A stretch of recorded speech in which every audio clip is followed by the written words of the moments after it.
কিয়ামতের দিন ময়দানে মাহশারে, হাশরের ময়দানে সর্বপ্রথম আমি কবর ফুঁড়ে উপরে উঠে দাঁড়াবো। কে উঠে দাঁড়াবে? বিষ্ণু ইসলাম সর্বপ্রথম কবর ফুঁড়ে উনি উঠে দাঁড়াবেন। এবং হাশরের ময়দানে উনি কোথায় দাঁড়াবেন? ওনার জন্য একটা স্পেশাল জায়গা থাকবে, জায়গাটার নাম হচ্ছে মাকামে মাহমুদ। ওখানে বিষ্ণু ইসলাম দাঁড়াবেন।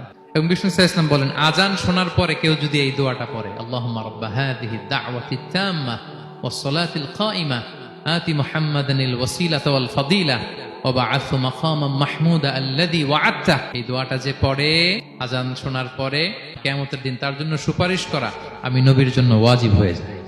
বিচার শেষে সর্বপ্রথম জান্নাতের দরজায় নক করবে কে? বিষ্ণু ইসলাম। তখন জান্নাতের দরজার রক্ষী ফেরেশতার নাম খাজেন। সে বলবে, মানিল কারি', who is knocking the door?